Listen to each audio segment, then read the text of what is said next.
আসসালামু আলাইকুম। আশা করি সবাই ভালো আছেন। আজকে একটা বিষয় নিয়ে কথা বলার জন্য আপনাদের সামনে আসছি।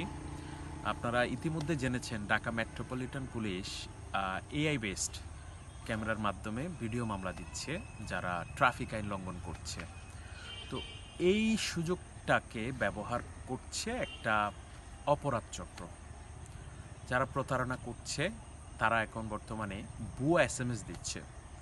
ফিশিং লিঙ্ক ক্রিয়েট করে একদম সেম বিআরটি এর যে বিএসপি ওয়েবসাইট আছে, যেটার মাধ্যমে আপনার বিআরটি এর যে একটা গাড়ির যে অর্থ লেনদেন করতে হয় বা হচ্ছে কোনো ট্রাফিক রিলেটেড অর্থ পরিশোধ করার জন্য ইউজ করা হয়, সেরকম একটা সেম ফিশিং ওয়েবসাইট ওরা তৈরি করে মানুষের যাদের গাড়ি আছে, যানবাহন আছে, তাদের ডেটাগুলো কালেক্ট করে তাদেরকে হচ্ছে এসএমএস দিচ্ছে।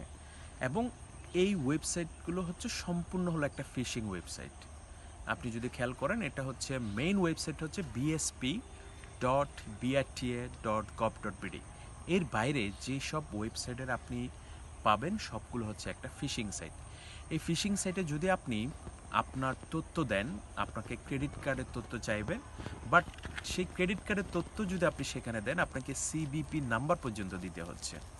আপনি যদি আপনার সিবিপি নাম্বার যদি অন্য কাউকে দিয়ে দেন, সে এটা ব্যবহার করে যে কোনোভাবে আপনার পণ্য কিনতে পারবে, কোনো ধরনের পাসওয়ার্ড প্রয়োজন হবে না। এক্ষেত্রে আপনাকে অবশ্যই সচেতন হতে হবে। এমন কোনো সাইটে, ফিশিং সাইটে আপনাকে অবশ্যই লগ ইন করা থেকে বিরত থাকবেন এবং আপনার পার্সোনাল ক্রেডিট রিলেটেড তথ্যগুলো দেওয়া থেকে বিরত থাকবেন। ধন্যবাদ।